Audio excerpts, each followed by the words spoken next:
Mais tout de suite donc, pour débuter ce journal, nous allons nous rendre au ministère d'État où nous avons rencontré Serge Tel, qui quittera donc Monaco le 1er septembre. Serge Tel, bonsoir. Bonsoir madame. Merci de nous accueillir alors que vous quitterez dans quelques jours, en début de semaine prochaine, votre poste, après 4 années à la tête du gouvernement princier de Monaco. Dans quel état d'esprit êtes-vous ? Effectivement, dans 3 jours,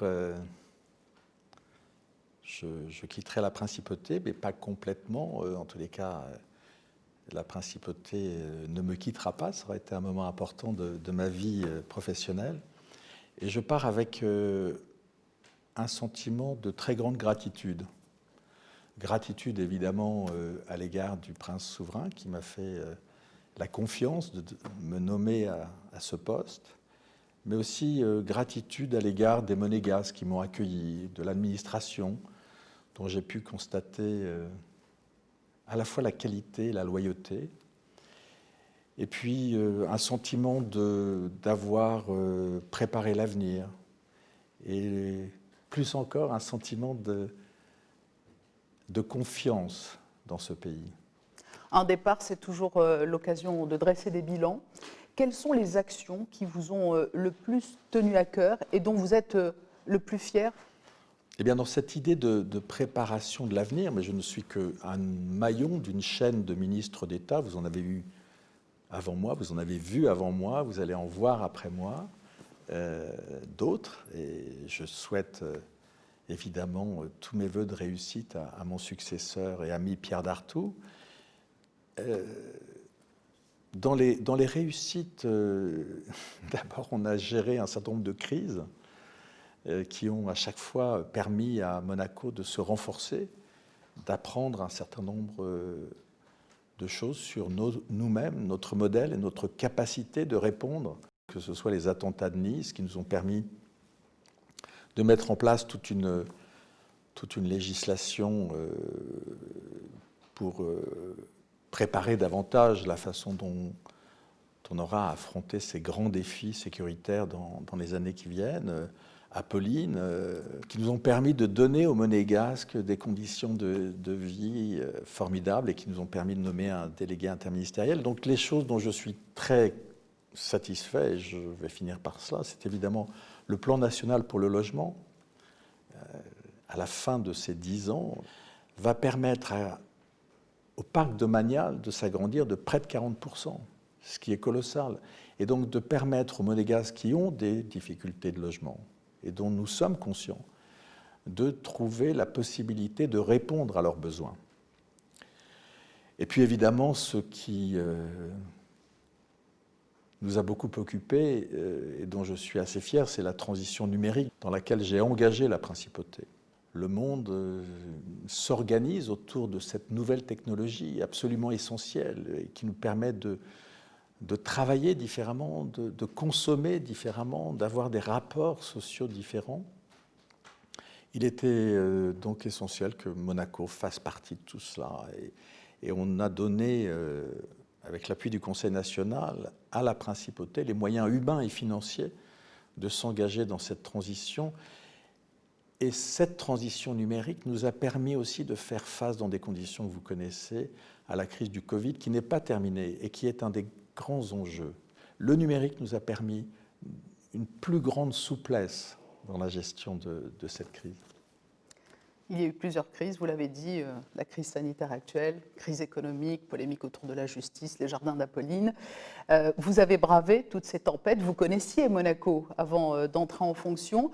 Le modèle économique et social hors norme de la principauté vous a tout de même étonné pendant ces 4 années, parce qu'on le rappelle, malgré toutes ces crises, le budget est resté à l'équilibre.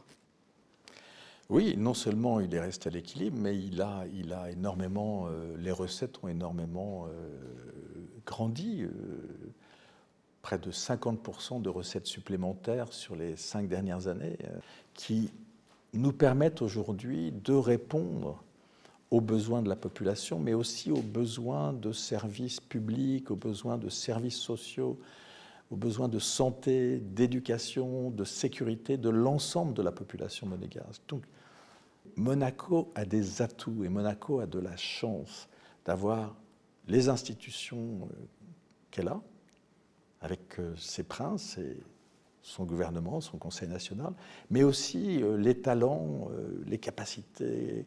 On va trouver les façons de rebondir et de s'ajuster à ce nouveau monde.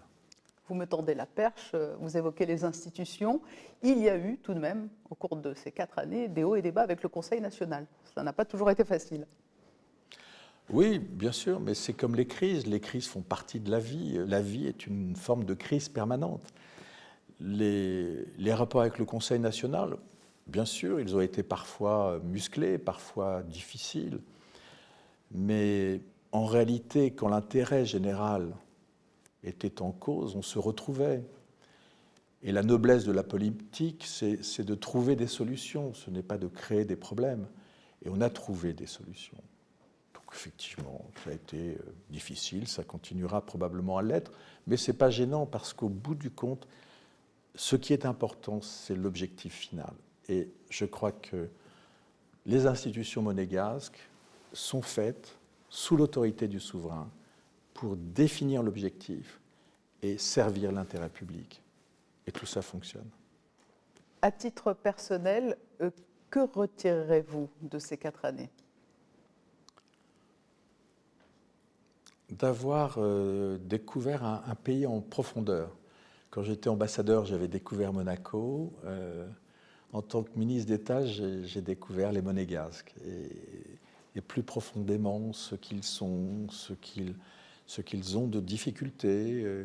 Et cette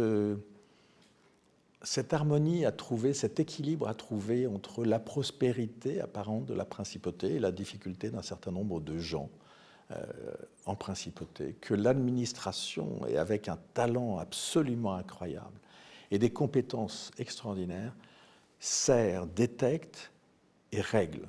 Et j'ai trouvé ce fonctionnement tout à fait remarquable. Le sentiment peut-être d'être émerveillé par ce petit pays capable, et ça a été un grand moment de mon passage ici, d'être champion de France de football. L'année 2017 a été extraordinaire. Il est probable que le prochain champion du monde de Formule 1 soit monégasque. C'est incroyable et extraordinaire.